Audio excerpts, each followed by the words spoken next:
చేద్దాము, దాన్ని సాధిద్దాం, ఏమి సాధించాలనే క్వశ్చన్ చెప్పకుండా మీరు ప్రాసెస్ చెప్తా ఉన్నారు. కేశవరావు గారు పదే పదే డిమాండ్ ఎంత అని అడుగుతున్నారు. రాష్ట్ర ప్రభుత్వం strategy paper on natural gas in Andhra Pradesh అని ఒక పేపర్ తయారు చేసింది. ముఖ్యమంత్రి కార్యాలయమే ఈ పేపర్ అందుబాటులో ఉంది. అందులో చాలా వివరంగా ఏ సెక్టార్ కు ఆంధ్రప్రదేశ్ లో రాబోయే 2-3 దశాబ్దాల్లో ఎంత గ్యాస్ అవసరమని చాలా డీటెయిల్డ్ గా వర్కౌట్ చేశారండి. నాకు ఆశ్చర్యం వచ్చింది. ముఖ్యమంత్రి గారి కార్యాలయం చేసినటువంటి డిమాండ్ అంచనాలు కేశవరావు గారికి తెలియకపోవడం ఏంటంటే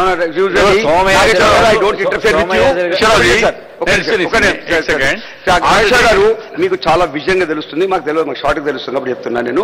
ఆ మీకు చూస్తే if you have understood that letters that is the vision. మనకు టోటల్ కావాలని ఇప్పుడు డిస్కషన్ వారే ఉన్నారు. సుప్రీంకోర్టులో కావాలని ఇంప్రూవ్ చేయాలి. సుప్రీంకోర్టు ఇంప్రూవ్ అయ్యి దిస్ ఈజ్ అబౌట్ RIL చెప్తున్నారు. మనము అండర్ 297 ఏం చేయాలంటే మరి ఏం చేస్తాం, మీటింగ్లు పెట్టుకుని ఇంటికి వెళ్ళలేం కదా. That is my point. అది కాదు నేనేది ఏంటంటే, మీరు నాగేశ్వర్ గారు రైజ్ చేసినట్టుగా అడ్వైజర్ టు గవర్నమెంట్ ఆయన ఈ came out with statement clearly assuring the people that we are going to get enough gas అని చెప్పారు. ఏ బేసిస్ మీద చెప్పారు? మనకు కావాల్సిన గ్యాస్ దొరుకుతుందని చెప్పారు. నేను అందుకనే నేను కాదు మీరు కాదండి వర్కౌట్ చేయాల్సింది. వెంకట్రావు గారు he wanted me to go to Supreme Court in peace. Then I say, एक बात ये, ఇప్పుడు మనకున్న 2700 మెగావాట్ గ్యాస్ పవర్ ప్లాంట్స్ ఉంటే దానికి అవసరం ఉన్న 16 MCMD కావాలా. దానికి ఆల్రెడీ 10 MCMD RIL ఇస్తున్నారు, 6 మనకేమో ONGC. ఇప్పుడు ఉన్న స్టేటస్ కానీ అగ్రిమెంట్ లో ఉంది అంటే 80% వీళ్ళు ఇస్తామని ఉంది. దాన్ని కొంచెం మోడిఫికేషన్ చేయాలా.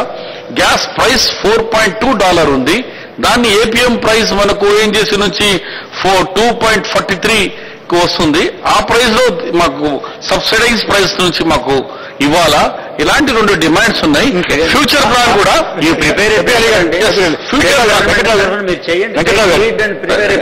ఫ్యూచర్ లో కూడా మాకు 32 షబీర్ జీ మీరు ముందుకు కదలాలి. అదంతే కానీ మీరు మాట్లాడడం మళ్ళీ ఇంకో మాట మీద ఇది ఇట్లా చర్చ కాదు. సారీ ఇట్లా కాదు. మీరు ముందుకెళ్ళండి. మీరు చెప్పాల్సిన 4-5 పాయింట్లు. నేను చెప్పే పాయింట్ ఏంటంటే గవర్నమెంట్ షుడ్ టేక్ లీడ్ అండి. ఏ పాయింట్ల మీద మనం చేయాలనేది ఒక ఏకాభిప్రాయానికి రావాలండి. మళ్ళా లేకుండా నలుగురు మెదాలను కూడా పిలవండి, ఎవరైనా ఒక మీటింగ్ పెట్టి ఇదిగో వర్కింగ్ పేపర్, ఈ పేపర్ మీద మనం వర్కౌట్ చేద్దాం. గవర్నమెంట్ ఆఫ్ ఇండియాలో కానీ సుప్రీంకోర్టులో కానీ విల్ టేక్ లీగల్ ఒపీనియన్. పెద్ద లాయర్ని పెట్టుకుంటాం, మనకేమైనా కేసు ఉందా లేదా పొలిటికల్ ప్రెషర్ ద్వారా తెచ్చుకోవాలా. ఈ ఆల్ పాసిబిలిటీ వీళ్ళు ఎక్స్ప్లోర్ అండి.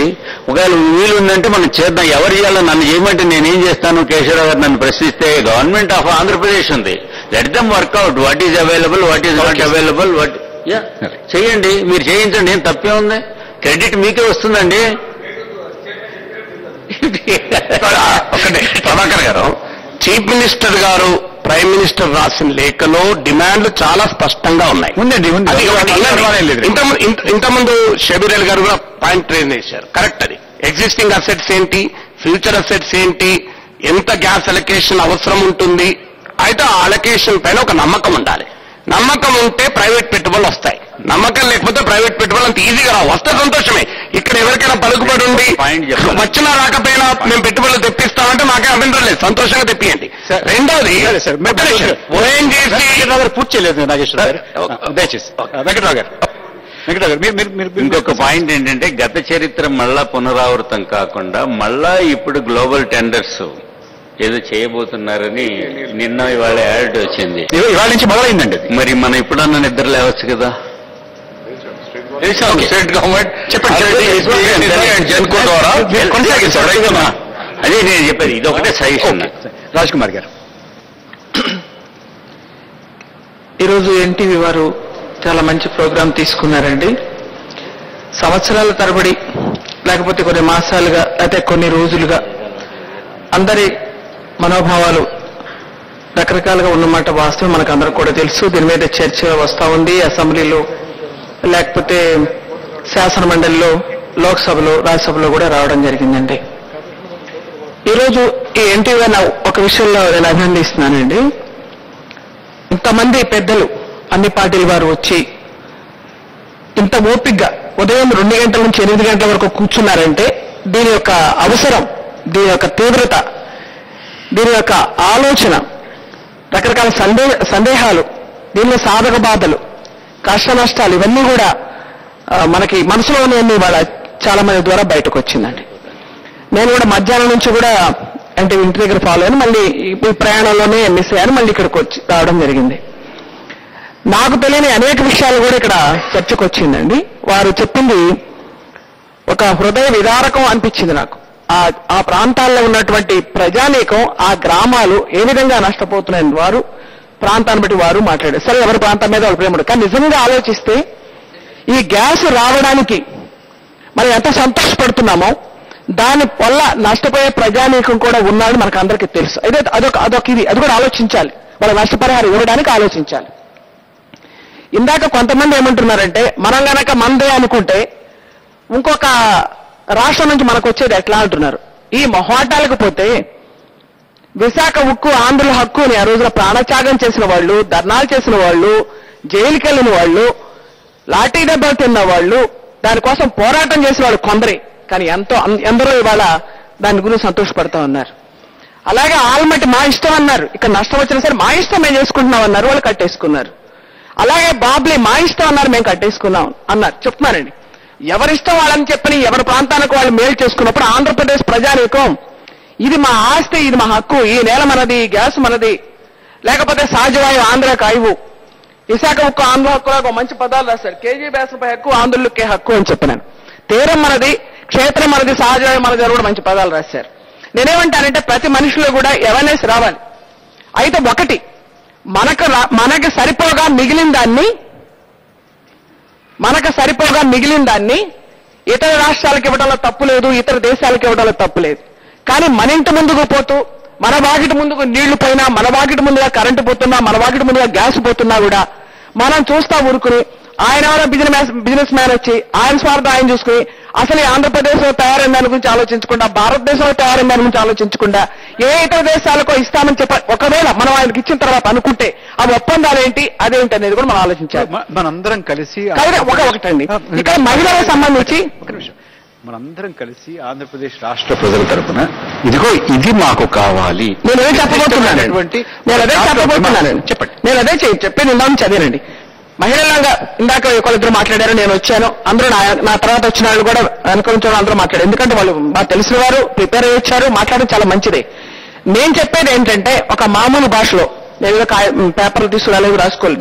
నేనేం చెప్తున్నానంటేనండి, ఈ గ్యాస్ అనేటువంటిది వాహనాలు నడవడానికి, ఫ్యాక్టరీలు నడవడానికి, లేకపోతే ఇతరత్ర కాకుండా మనకు ప్రాజెక్టులకి, లేకపోతే పరిశ్రమలకి, వీటికే కాకుండా ఇవాళ సహజంగా మనకి మహిళలందరూ కూడా ఎక్కువగా ఎదురు చూసేది ఎంత గ్యాస్ రేటు పెరిగిపోయింది, ఎంత పెట్రోల్ రేటు పెరిగిపోయింది, ఎంత డీజిల్ రేటు పెరిగిపోయింది. ఈ రోజున మహిళలు ఇంట్లో వంట చేయాలంటే కావలసిన గ్యాస్ ఇవాళ మన వాకిట్లో పడుతుంది.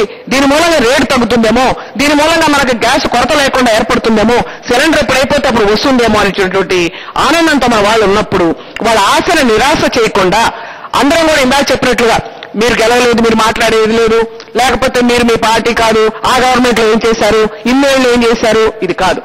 ఇవాళ వచ్చినప్పుడు అప్పుడు నిద్రపోయారా, మేల్కొనేది కాదు. ఇప్పుడు అందరం మేల్కొన్నాం. ఒకళ్ళొకళ్ళు అనుకోవటం కాదండి, పార్టీల సమస్య కాదు ఇక్కడ, మన హక్కు, మనకు కావాల్సినటువంటిది. కాబట్టి ఈ రోజున అందరం కలిసి అఖిలపక్ష మీటింగ్ మీరు ఏర్పాటు చేశారు ఎన్టీవీ వారు. కాబట్టి ఇదే విధంగా పొలిటికల్ పార్టీలను కూడా ముందుకు రండి. అధికార పార్టీ అసలు పిలవాల్సిన అవసరం ఉంది లేదు, ప్రతిపక్ష పార్టీలైనా తలా ఒకరు పెట్టి దీన్ని గట్టిగా మన వాదన వినిపిద్దాం. మేము చేత కాకుండా కూర్చోలేదు, మీరు ఏం చేసినా కూడా చేసుకుపోవడానికి మా గురించి మీరు ఆలోచించట్లేదు. కాబట్టి మా ప్రాంతాన్ని గురించే కాదండి, ఇతర రాష్ట్రాల నుంచి మనకి ఏది కావాలన్నా మనం తెచ్చుకోవాల్సిన అవసరం ఉంది, మనం ఇచ్చిపుచ్చుకోవాల్సిన అవసరం ఉంది, కాదంటలేదు. కానీ మనకి మొండి చేయి చూయించి మన గురించి పట్టించుకోకుండా ఎందుకు కేంద్ర ప్రభుత్వం అనేక విషయాలు, ఈ ఒక్క విషయం కాదు, అనేక విషయాలు ఎందుకు ఇతర రాష్ట్రాలకి, ఇప్పుడు ఉదాహరణకి రాజకీయాలు కాదండి, ఏం అడుగుదాం, ఉదాహరణ మీరు అనేది ఒకటేనండి. ఇవాళ ఇంత చాలా మంది ఎంపీలు మనం అక్కడ పంపించాం, మంత్రులు పంపించాం, ఏదో 45,000 ఇచ్చారు. నేనేమంటానంటే మంత్రులు, పార్లమెంట్ సభ్యులతో పాటు అధికార పార్టీలే కాకుండా ప్రతిపక్ష పార్టీలు అన్ని కలిసి మనమందరం కలిసి ఇక్కడ కూడా శాసనమండలిలో పెడతారు. ఏం అడుగుదాం, మనం ఏమడుగుదాం అంటే మన హక్కులను కాపాడుకుందాం, ముందు మన అవసరాలు తీర్చుకుందాం. మనకు ముందు మన అవసరం కావాలి, మనకు కావలసినంత ఉన్న తర్వాతనే మిగిలిన దాన్ని ఇతరులకు ఇద్దాం. మనమేమో ఏమీ లేకుండా ఉండి మనం ఇబ్బందులు పడిపోయి వాళ్ళకి ఇవ్వాల్సిన అవసరం ఏంటి? రెండోది నష్టపరి దీని మీద వచ్చే ఆదాయం, ఇది కేవలం గ్యాస్ ఒక్కటే కాదండి, దీని మీద వచ్చే ఆదాయం మన ప్రాంతాల్లో ఎవరైతే నష్టపోతున్నారో, ఎక్కడైతే రోడ్లు కుంగిపోతున్నాయో, సముద్రం ఎక్కడైతే కుంగిపోతా ఉందో, ఎక్కడైతే ఇళ్లు దెబ్బతింటున్నాయో, ఊళ్ళు పోతా ఉన్నాయో, ఎక్కడైతే దానివల్ల రోగాలు మీకు గుర్తెచ్చుకోండి. చిన్నప్పుడే కాదు, మనకు ఊహతో పెద్దవాళ్ళం అయిన తర్వాతనే భోపాల్ గ్యాస్ సంగతికి ఒకసారి గుర్తు తెచ్చుకోండి. అలాంటి ప్రమాదాలు కూడా ఏంటి, దానికి ముందుగానే మనం ఆలోచించాల్సిన అవసరం ఉంది. కాబట్టి ఈ నష్టపరిహారాలన్నీ కూడా కట్టాల్సిన అవసరం ఉంది. మన అవసరానికి కావలసినటువంటి గ్యాస్ ని మనకు ఉపయోగించుకున్న తర్వాతనే మిగిలిన దాన్ని ఇతరులకు ఇద్దామని మనం ఒప్పుకుందామని నేను చెప్తున్నాను. ఏ రాష్ట్రం కూడా ఇతరుల కోసం ఆలోచించట్లేదు. మనం ఇతరుల కోసం ఆలోచిద్దాం, నేను ఆలోచించొద్దాం మేము అంటలేను. మనం ఈ రోజున ఎన్టీవీ ద్వారా మీరు ఏర్పాటు చేసినటువంటి ఈ సదస్సులో అందరం కూడా ఒకే మాట పైన మన రాష్ట్ర ప్రయోజనాలను దృష్టిలో పెట్టుకుని, మనకు వచ్చిన సంపద కాబట్టి సహజ వనరులు మనకు అక్కడక్కడ కొన్ని ఉన్నాయి, వాటిని మనం ఉపయోగించుకోవాల్సిన అవసరం ఉంది. ఇతర రాష్ట్రాల వాళ్ళని చూసి మరీ మొండిగా మేము ఏ రాష్ట్రానికి మాది అనే పరిస్థితి మనం కాదు. ఆంధ్రప్రదేశ్లో చాలా విశాల హృదయం ఉంది మనకి. ఆవేదన చెందటం, ఆందోళన చేయడమే తప్ప దాన్ని సాధించుకునేదాకా గట్టిగా పట్టుకునేటువంటి ఇది మనకు కనిపించట్లేదు ఎవరన్నా కానివ్వండి. కాబట్టి ఈ రోజున మనం చాలా గట్టిగా, చాలా పకడ్బందీగా ఇవాళ మనకు ఒక అవకాశం ఉంది. ఏంటి, మేము ఇది మా ప్రాంతం, ఇలా గతంలో ఇట్లా జరిగింది, ఇప్పుడు ఇట్లాంటి పరిస్థితి జరగడానికి లేదు, మా హక్కుల్ని తీసేయకండి, మాకున్న సంపదను కొల్లగట్టకండి, వ్యాపార సంస్థల కొమ్ము కాయకండి, బడా సంస్థలకు మీరు తాకట్టు పెట్టకండి ఈ రాష్ట్రాన్ని. దాంతో మనం అందరం కూడా కలిసికట్టుగా ఉందామండి. అన్ని ఛానల్స్ మీరు ఎలా పెట్టారో అన్ని ఛానల్స్ కూడా స్పందించాలి, అన్ని పత్రికాధిపతులు స్పందించాలి, అన్ని స్వచ్ఛంద సంస్థలు ముందుకు రావాలి. ఇదే విధంగా అఖిలపక్ష మీటింగ్ చేసి అందరూ ఒక వాడి మీద చిన్న విభేదాలు తప్ప పెద్దగా ఇవాళ జరిగిన చర్చలో పెద్దగా ఇదేం కనిపించలేదు. కాబట్టి సఖ్యతగా, ఐక్యతగా మనందరం కలిసి ఉండి మన రాష్ట్రానికి కావాల్సిన నిధుల్ని మనం సమకూర్చుకుందాం. ప్రభాకర్, మీరు అనుమతిస్తే నేను 5-6 నిర్దిష్టమైన డిమాండ్ చెప్తాను. చెప్పండి. ఒకటి, గ్యాస్ అవసరం మనకి ఎంతుంది అనే దానిపైన ఇప్పటికే రాష్ట్ర ప్రభుత్వం చాలా డీటెయిల్ గా, నాకు అర్థమైన మేరకు చాలా సైంటిఫిక్ గానే ఒక స్టడీ చేసింది. I'm not an expert on that. కావాలంటే ఇంకా దాన్ని బహిరంగంగా సర్క్యులేట్ చేశారు ఓపెన్ గా, అదేం సీక్రెట్ డాక్యుమెంట్ కాదు. దాన్ని ముందు పెట్టి మనకి ఎంత అవసరమో ఒక విజన్ డాక్యుమెంట్ తయారు చేసి, మాకింత గ్యాస్ అలొకేషన్ అవసరాలు ఉన్నాయి, కేంద్ర ప్రభుత్వం నుంచి సమ్ ఫార్మ్ ఆఫ్ అష్యూరెన్స్, మొత్తం మనకి ఇవ్వమని మనం అడగలేము, అడిగిన వాళ్ళు ఇవ్వరు, వాళ్ళు ఇచ్చినా మనం ఏం చేసుకోలేము. అందువల్ల ఇది మొదటిగా మాకింత గ్యాస్ అవసరం, కేంద్ర ప్రభుత్వం నుంచి అలొకేషన్ లో ఒక సమ్ అష్యూరెన్స్ తీసుకుందాం. ఇది ఒకటి. రెండోది, ప్రైసింగ్ అనేది $4.2 న్యాయం కాదు. ఇంతకుముందు షబీరుల్ గారు చెప్పారు, ఓఎన్జీసీ ఏపీఎం $2.34 ఉంది, అది సబ్సిడీ కలవండి. $2.34 ఇట్లా సబ్సిడీ కాదు. నాకు అర్థమైనంత మేరకు రాష్ట్ర ముఖ్యమంత్రి తన లేఖల్లో వాదించిన దాని మేరకు అది సబ్సిడీ కాదు. అందువల్ల మనకు న్యాయమైన రేట్ అడగాలి. ఎంపవర్డ్ గ్రూప్ ఆఫ్ మినిస్టర్స్ ఇప్పటికే ప్రైసింగ్ విషయంలో తీసుకున్న నిర్ణయాన్ని రీనెగోషియేట్ చేయాలి, రీఓపెన్ చేసి దాన్ని చర్చించాలి. 12వ ఆర్థిక సంఘం చేసిన సిఫారసుకు అనుగుణంగా ఆఫ్షోర్ ఆన్షోర్ అనే టెక్నికల్ డిబేట్ ను పక్కకు పెట్టి ప్రాఫిట్ గ్యాస్ లో 50% in kind, not in cash, in kind మాకు వాటా ఇవ్వాలి.